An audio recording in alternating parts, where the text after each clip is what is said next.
우리가 지금 마지막 때를 살고 있다는 것은 누구도 부인할 수 없을 것입니다. 그 증거가 디모데후서 4장 3절에서 4절에 보면 때가 이르리니 사람이 바른 교훈을 받지 아니하며 귀가 가려워서 자기 사욕을 따를 스승을 많이 두고 또 그 귀를 진리에서 돌이켜 허탄한 이야기를 따르리라 하신 말씀에 나타납니다. 즉 마지막 때에는 사람들이 진리보다도 귀에 달콤한 말과 신비로운 이야기를 좇으며 쉽게 미혹된다고 성경은 경고하지요. 실제로 한 사례를 들어보면 많은 이들이 왜 에녹서는 성경에 없을까? 혹시 누군가 진리를 감추고 빼버린 것은 아닐까? 라는 의문을 제기합니다. 특히 에녹서 안에 나오는 천사들이 인간 여자와 결혼해 거인들을 낳았다거나 하늘의 비밀과 마지막 심판에 관한 숨겨진 지식이 담겨 있다는 이야기가 사람들의 귀를 사로잡습니다. 인터넷에 떠도는 무신론자들의 주장과 심지어 믿는 크리스천들의 강연 속에서도 교회가 권력으로 정경을 조작했다거나 진짜 천국의 비밀이 에녹서 같은 고대 문헌 속에 숨어 있다라는 말이 종종 제기되는 이유도 바로 이런 신비롭고 자극적인 이야기들이 주는 매력 때문입니다. 따라서 우리는 이 문제를 단순한 호기심으로 다룰 것이 아니라 오히려 더 본질적인 질문으로 이어가야 합니다. 하나님께서는 정말 자신의 말씀을 보존하셨는가? 정경은 어떤 과정을 거쳐 형성되었는가? 교회는 무엇을 기준으로 성경을 분별했는가? 라는 물음입니다. 이 질문을 따라가다 보면 왜 에녹서가 성경에 포함되지 않았는지, 또 지금 우리가 손에 들고 있는 성경이 왜 충분한지 자연스럽게 이해할 수 있습니다.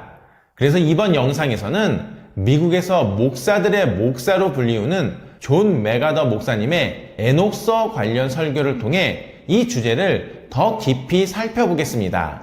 꼭 끝까지 시청하셔서 주님께서 주시는 위로와 평안을 누리시고 동시에 우리의 믿음을 다시 세우며 마지막 때를 준비하는 귀한 시간이 되시기를 간절히 소망합니다. 먼저 앞에서 말씀드린 질문에 답하려면 성경이 어떻게 정해졌는지를 알아야 합니다. 성경은 사람들이 마음대로 모아놓은 책이 아닙니다. 하나님께서 직접 지키시고 성령께서 교회가 무엇이 참된 말씀인지 분별하도록 이끄신 결과물입니다.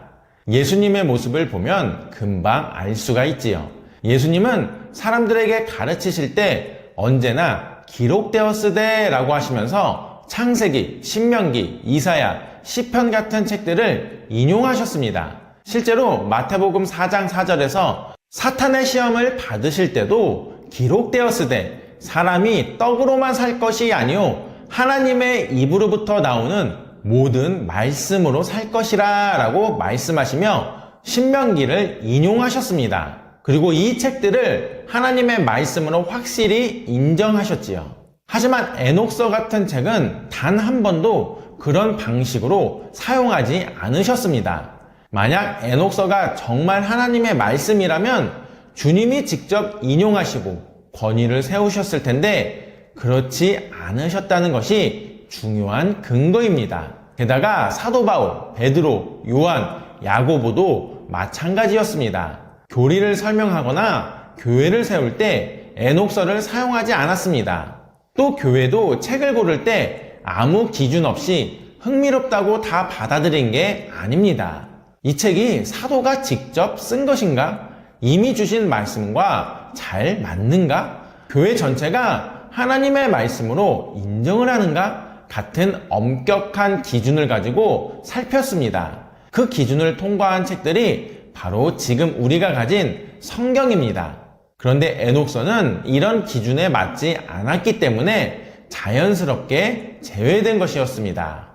유대인들도 마찬가지였죠. 하나님께서 맡기신 말씀을 오랫동안 보존해온 그들이 에녹서를 성경으로 간직하지 않았습니다. 그러니 에녹서가 빠진 건 어떤 음모나 권력 싸움 때문이 아니라 하나님께서 말씀을 보존하신 섭리 가운데 이루어진 당연한 결과라고 할 수 있다라는 것입니다. 하지만 앞에서도 말씀드렸다시피 에녹서는 오늘날까지도 사람들의 호기심을 자극하는 책입니다. 그 안에는 천사들이 인간 여자와 결합해 거대한 거인을 낳았다는 이야기, 하늘의 비밀스러운 움직임과 별들의 궤도, 마지막 심판에 관한 상세한 묘사 같은 내용이 담겨져 있습니다. 이런 이야기는 듣는 것만으로도 굉장히 신비롭고 매혹적으로 들립니다. 그래서 많은 이들이 혹시 여기에 감춰진 천국의 비밀이 있지 않을까라는 기대감을 갖게 되고 바로 이 부분에서 깊이 미혹되곤 합니다. 하지만 중요한 점은 이런 신비롭고 자극적인 내용들이 사람들의 호기심을 끌 수는 있어도 믿음의 기준이 될 수는 없다는 것입니다. 교회는 오래전부터 에녹서를 읽어본 적이 있었고 그 안에서 흥미로운 부분이 있다는 것도 알았습니다. 그러나 그것을 구원과 신앙의 표준으로는 삼지는 않았습니다.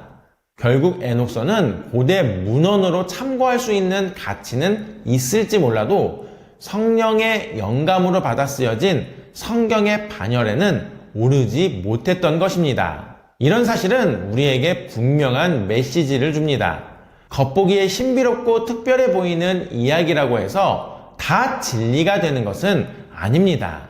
성경은 마지막 때의 사람들이 이런 달콤하고 자극적인 이야기에 더 쉽게 끌려가고 미혹될 것이라고 경고합니다.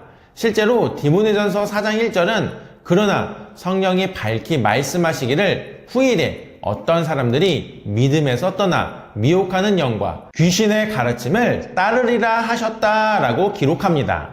그렇기 때문에 우리는 눈길을 끄는 신비한 이야기보다 이미 하나님께서 보존하시고 교회가 확증한 성경 말씀을 굳게 붙드는 것이 중요합니다. 여기서 우리는 한 걸음 더 들어가야 합니다. 단순히 에녹서가 왜 성경에서 제어되었는가 라는 질문을 넘어서 성경 전경이 어떤 원리에 따라 또 어떤 기원을 통해 형성되었는가를 살펴봐야 하는 것입니다. 하나님은 결코 우연이나 사람의 취향에 따라 말씀을 맡기신 분이 아니십니다. 오히려 구약과 신약의 모든 과정 속에서 하나님의 섭리와 성령의 인도가 분명히 작용을 했고 그 결과 오늘 우리가 손에 들고 있는 성경이 탄생한 것입니다. 성경이 어떻게 정해졌는지를 이해하려면 가장 먼저 꼭 기억해야 할 사실이 있습니다. 성경은 사람들이 임의로 모아놓은 종교책 꾸러미가 아닙니다. 하나님께서 시대마다 자신의 말씀을 직접 주셨고 성령께서 그 말씀을 하나님의 백성 마음속에 확신으로 새겨주셔서 성경이 정경으로 자리 잡은 것입니다. 쉽게 말해 성경은 사람이 만든 게 아니라 하나님께서 친히 세우신 책입니다. 구약부터 살펴보면 하나님은 모세와 여러 선지자들을 통해 말씀을 주셨습니다. 그리고 유대인들은 그 말씀을 수천 년 동안 신실하게 보존해 왔습니다. 예수님께서도 그 구약 성경을 하나님의 말씀으로 인정하시고 인용하셨습니다. 신약의 경우 예수님의 제자들과 사도들이 직접 예수님의 삶과 십자가, 부활 사건을 보고 들은 뒤 성령의 감동을 받아 기록한 것이 바로 신약 성경입니다. 그래서 초대교회는 아무 글이나 받아들인 게 아니라 분명한 기준을 가지고 책들을 살폈습니다. 이 책이 사도나 그와 가까운 사람의 기록인가? 이미 주신 말씀과 어긋나지 않고 조화를 이루는가? 교회 공동체가 하나님의 말씀으로 받아들이고 있는가와 같은 질문이 기준이었습니다. 이 과정을 거쳐 성경 전경이 조금씩 자리를 잡아갔습니다.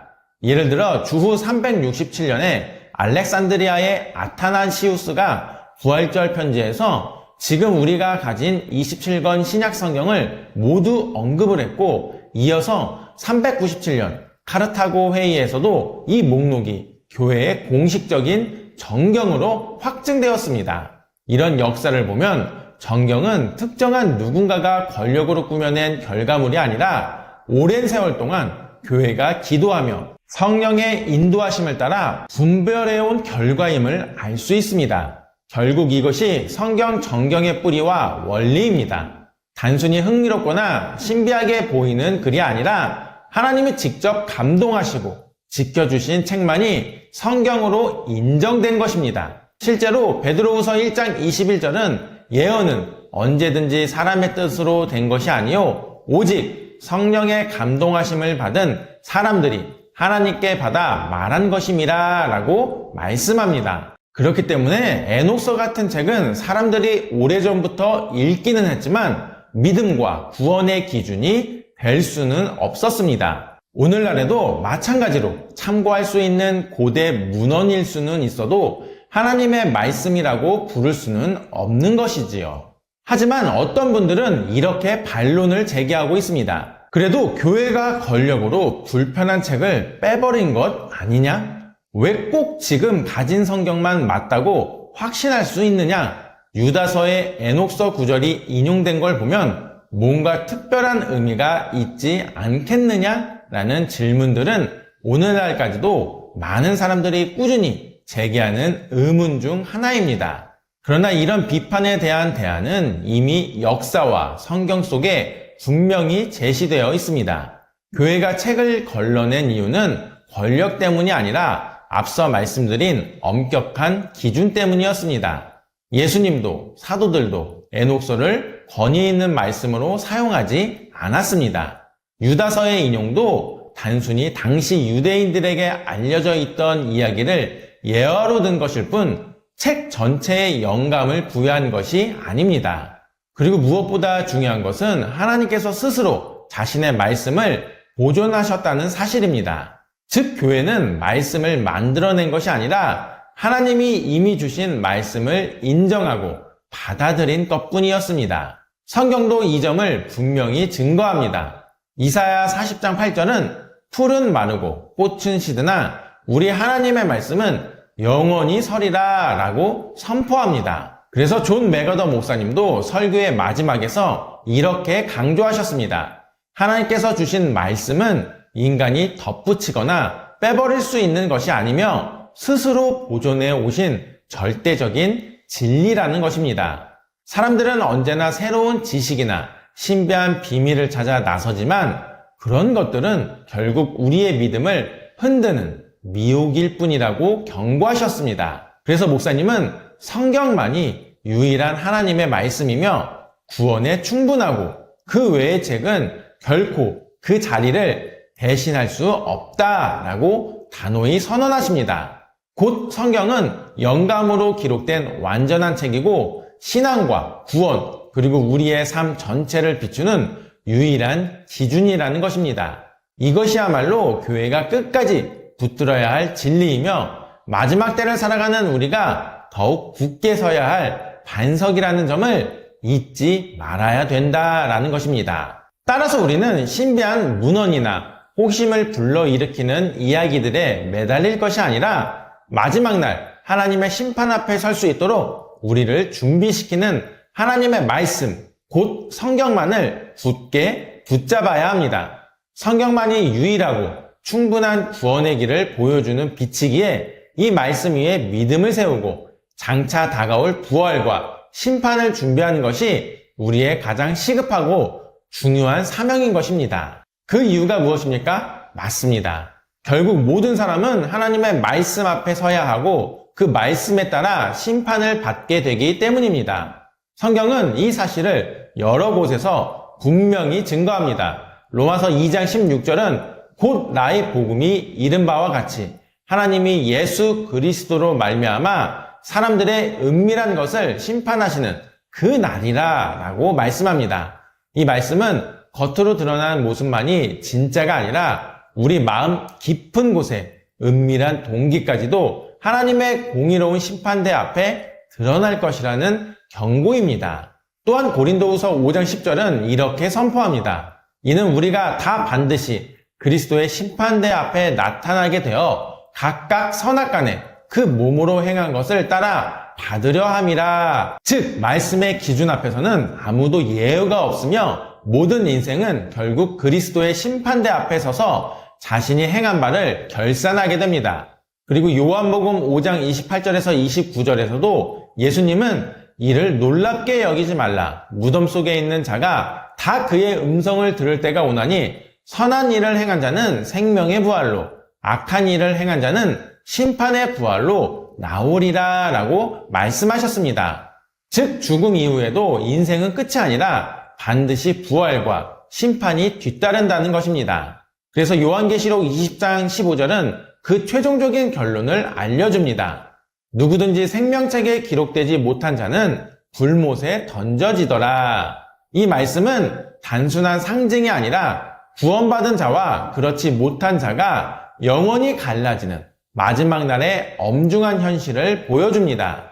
하지만 다가올 심판 속에서도 우리에게는 분명한 소망이 있습니다. 예수님께서는 마태복음 25장 40절에서 지극히 작은 자 하나에게 한 것이 곧 내게 한 것이니라 라고 말씀하시며 이 마지막 날을 준비하는 삶이란 단순한 말이 아니라 실제 행동 속에서 가장 연약한 이웃들을 섬기는 것임을 분명히 보여주셨습니다. 이 말씀에 순종하기 위해 저희 메시지아는 사회 속에서 가장 소외된 분들 가운데 하나인 발달장애인 형제자매들을 꾸준히 섬기는 사역을 이어가고 있습니다.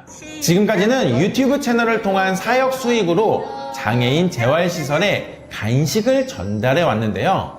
그러던 중 한 번은 예배에 참여했을 때 발달장애인 분들이 온 힘을 다해 찬양하는 모습을 보게 되었고 그 장면이 제 마음에 깊은 감동을 주었습니다. 그때 시설 원장님께서 이분들은 공연장에 들어가는 것이 시끄럽다는 이유로 정책상 불가능하기 때문에 예배 시간에라도 이렇게 기쁘게 찬양하는 것이라고 말씀을 하셨습니다. 그 말을 듣는 순간 그분들에게 닥친 세상의 차가운 현실들이 너무나 안타깝게 느껴졌습니다. 그래서 그 이후 저희는 음악 전공자들과 힘을 모아 직접 그들의 예배 현장을 찾아가 함께 찬양을 연주하고 음악 치료 프로그램도 지원하기 시작했습니다. 솔직히 말씀드리면 이 사역을 계속 이어가기에는 재정적으로 많이 부족합니다. 그러나 외롭고 주목받지 못하는 그분들에게 예수님의 사랑을 전하는 것이야말로 마지막 때를 준비하는 가장 실제적인 순종이라 믿기에 멈추지 않기로 결단을 했습니다. 왜냐하면 존 월브우드 박사님의 말씀처럼 이 섬김은 단순한 자선 활동이 아니라 주님께서 명령하신 삶의 실천이기 때문입니다. 그래서 잠언 19장 17절은 이렇게 말합니다. 가난한 자를 불쌍히 여기는 것은 여호와께 꾸이는 것이니 그의 선행을 그에게 갚아주시리라. 이렇듯 하나님께서는 우리가 작은 자를 위해 흘린 눈물과 내민 손길을 결코 잊지 않으시며 반드시 갚아주신다고 약속하셨습니다. 혹시 지금 이 영상을 보고 계신 분들 중에서 예수님의 다시 오심을 준비하는 마음으로 이 사역에 함께하고 싶으신 분들이 계신가요? 그렇다면 함께 동참하실 수 있는 방법이 있습니다. 일시 후원도 가능하고 정기 후원도 마련되어 있습니다. 특히 정기 후원은 단 한 번의 결단으로 누군가의 삶에 놀라운 변화를 가져올 수 있습니다. 저희가 직접 찬양 사역을 할 때 발달 장애인 분들이 눈물을 흘리며 성령님의 임재를 경험하시는 모습을 자주 목격하곤 합니다. 그 은혜의 순간을 함께 만들어갈 수 있다는 것이 얼마나 귀한 일인지 모릅니다.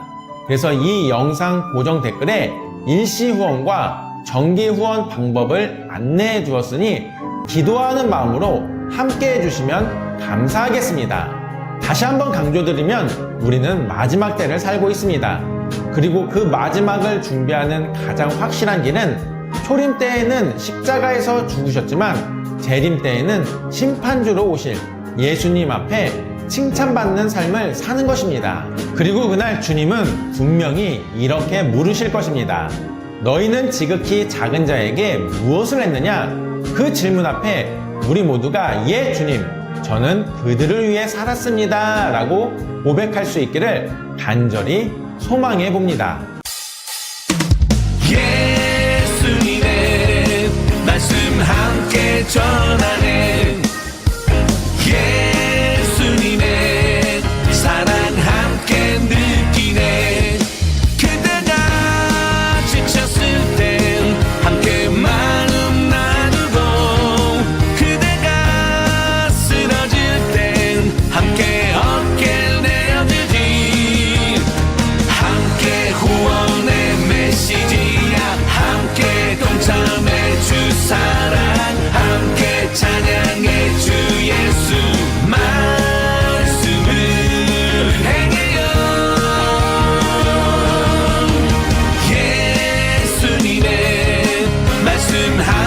전하는